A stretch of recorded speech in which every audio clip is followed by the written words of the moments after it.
శ్రీమహావిష్ణు వాహనమైన గరుత్మంతుని కథ ఈ వీడియోలో తెలుసుకుందాం. పూర్వకాలంలో కశ్యప ప్రజాపతి తన ఇద్దరు భార్యలు వినత, కద్రువలకు పిల్లలు కలగాలని పుత్రకామేష్టి యాగం చేశాడు. కద్రువ 1000 పొడవాటి శరీరాల పిల్లలని కోరింది. వినత ఇద్దరూ తెల్లగా మెరుపుగా ఉండే పిల్లలను కోరింది. యాగం తరువాత కద్రువకు 1000 అండాలు, వినతకు 2 అండాలు పుట్టాయి. క్రమంగా కద్రువ అండాలనుంచి వాస్కి, ఆదిశేషుడు వంటి 1000 నాగులు జన్మించారు. ఇది చూసిన వినత తొందరపడి తన అండమొక్కటి పగలకొట్టింది. దానినుండి కాళ్లు పూర్తిగా ఏర్పడని, శరీరము మాత్రమే ఉన్న ఒకడు పుట్టాడు. అతనిని అనూరుడు అంటారు. అంటే తొడలు లేనివాడు అని అర్థం. అనూరుడు తన తల్లి వినతతో, నువ్వు నేను ఉన్న అండాన్ని మిగతావారిని చూసి అసూయతో తొందరపడి చిదిపావు. కాబట్టి నువ్వు నీ సవతి కద్రువకు దాసిగా జీవిస్తావు. నీవు పెట్టిన 2వ అండాన్ని జాగ్రత్తగా ఉంచు. దానినుంచి పుట్టేవాడు నిన్ను ఈ దాస్య జీవితం నుండి విడిపిస్తాడు అని అన్నాడు. ఆ తరువాత అనూరుడు సూర్యుని రథానికి రథసారథిగా వెళ్ళిపోతాడు. ఒకరోజు వినత, కద్రువలు సముద్రతీరానికి వెళ్లారు. అప్పటి క్షీరసాగర మథనంలో వెలువడిన ఉచ్చేశ్రవ అనే ఇంద్రుని గుర్రం దూరంగా కనిపించింది. ఆ గుర్రాన్ని చూసి కద్రువ, చూడు, ఆ ఉచ్చేశ్రవ గుర్రం శరీరం మొత్తం తెల్లగా ఉన్నా తోక మాత్రం నల్లగా ఉంది అని వినతతో అంటుంది. అప్పుడు వినత, కాదు, దాని తోక కూడా తెల్లగా ఉంది అని అంటుంది. దీనిపై కద్రువకి పట్టుదల పెరిగి, దాని తోక తెల్లగా ఉంటే నేను నీకు దాసిగా ఉంటాను, నల్లగా ఉంటే నీవు నాకు దాసిగా ఉండాలి అంటుంది. వినత పందెం అంగీకరించింది. అప్పటికే సాయంత్రం కావడంతో రేపు వచ్చి నిస్సందేహంగా చూస్తాము అని ఇద్దరూ అనుకుని తమ ఇళ్లకు వెళ్ళిపోతారు. కద్రువ ఇంటికి వెళ్లి తన పిల్లల్ని పిలిపించి సముద్రం వద్ద జరిగిన పందెం విషయం చెబుతుంది. ఆ గుర్రం తోకకి మీరు చుట్టుకొని దాన్ని నల్లగా కనిపించేట్లు చేయండి అని అంటుంది. కాని ఆమె పిల్లలు అది తగదు అని చెప్పి అంగీకరించలేదు.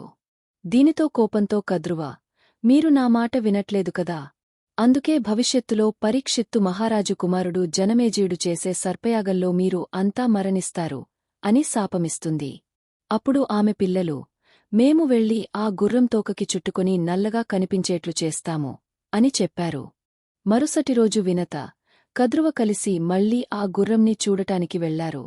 అప్పటికే నాగులు గుప్తంగా గుర్రం తోకకి చుట్టుకొని ఉండటం వల్ల తోక నల్లగా కనిపించింది.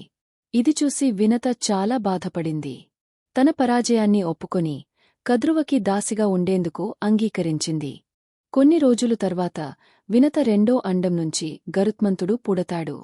ఇది చూసిన కద్రువ, వినతా, నీవు దాసివి కాబట్టి నీ కుమారుడు గరుడుడు నా దాసుడే అని గరుడుని కూడా దాసుడిగా చేసుకుంటుంది.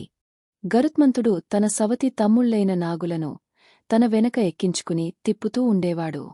ఒకరోజు అలాగే తిప్పుతూ ఉండగా గరుడుడు సూర్యమండలం వైపు వెళ్ళిపోతాడు. సూర్యుడి వేడితో నాగులు కాలిపోతుంటే కద్రువ ఇంద్రుని ప్రార్థించి వర్షం కురిపిస్తుంది. ఆ తరువాత ఆమె గరుడుడిని తిడుతుంది. దీంతో బాధపడిన గరుడుడు తనకు, తన తల్లికి ఈ దాస్య జీవితం నుండి విముక్తి కావాలని కోరుకుంటాడు. అందుకు దాసత్వం పోవాలంటే ఏం చేయాలి అని కద్రువ కుమారులని అడుగుతాడు. అప్పుడు వారు ఆలోచించి, మాకు అమృతం తెచ్చి ఇస్తే మేము నీకు నీ తల్లికి దాస్యపు బంధం నుంచి విముక్తి ఇస్తాం అని చెబుతారు. గరుడుడు స్వర్గానికి వెళ్లి ఇంద్రుని సైన్యాన్ని ఓడించి అమృత కలశాన్ని తీసుకుంటాడు. గరుత్మంతుడు అమృతాన్ని తీసుకుని వెళ్తుంటే ఇంద్రుడు ఎదురై, గరుత్మంతా, నీవు అమృతాన్ని తీసుకెళ్తే అందరికీ అమరత్వం లభిస్తుంది. అది శ్రేయస్కరం కాదు అని అంటాడు. అప్పుడు గరుడుడు, నేను అమృతాన్ని నా తల్లి దాస్యబంధం నుంచి బయటపడేందుకు తీసుకెళ్తున్నాను.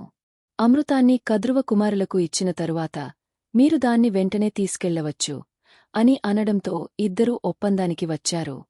తర్వాత గరుత్మంతుడు అమృత కలశాన్ని తీసుకునివచ్చి తన సవతి సోదరులైన నాగులకు ఇస్తాడు. ఆ అమృతాన్ని దర్భపై ఉంచుతాడు. గరుత్మంతుడు అమృతాన్ని ఇచ్చిన వెంటనే అతని మరియు అతని తల్లి వినత దాస్యబంధం తొలగిపోతుంది. అమృతాన్ని తాగే ముందు పవిత్రంగా ఉండాలనే ఉద్దేశంతో ఆ పాములు ముందుగా స్నానం చేయడానికి వెళ్లిన సమయంలో ఇంద్రుడు వచ్చి దర్భలపై ఉంచిన అమృత కలశాన్ని తీసుకెళ్తాడు. తర్వాత పాములు స్నానం చేసి వచ్చి అమృతం లేకపోయేసరికి చాలా బాధపడతాయి. అయినా ఏమైనా అమృతం దర్భలపై ఒలికి ఉండవచ్చునని ఆశతో ఆ దర్భలను తమ నాలుకలతో నాకుతాయి. అలా నాకినప్పుడు దర్భలగాటు వల్ల వాటి నాలుకలు చీలిపోతాయి. అప్పటినుంచి పాములకు 2 నాలుకలు ఏర్పడినట్టు అంటారు. గరుత్మంతుడు తల్లికోసం చేసిన త్యాగం, ధర్మం పట్ల అతని నిష్ఠ, శక్తి, భక్తి, సహనం, అమృతాన్ని తాను తాగకుండా తన తల్లికోసం సవతి సోదరులకు ఇచ్చి మాట నిలబెట్టుకున్న ధర్మబద్ధతను చూసి శ్రీ మహావిష్ణువు మెచ్చుకుని గరుత్మంతుణ్ణి తన దివ్యవాహనంగా ఎంచుకున్నారు. ఆ విధంగా గరుత్మంతుడు తన తల్లికి దాస్యబంధం నుండి విముక్తి కలిగించి తాను శ్రీ మహావిష్ణువుకు వాహనం అవుతాడు. ఇలాంటి మరిన్ని కథల కోసం ఈ ఛానెల్కు సబ్స్క్రైబ్ చేయండి మరియు ఈ వీడియోను లైక్ అండ్ షేర్ చేయడం మర్చిపోవద్దు.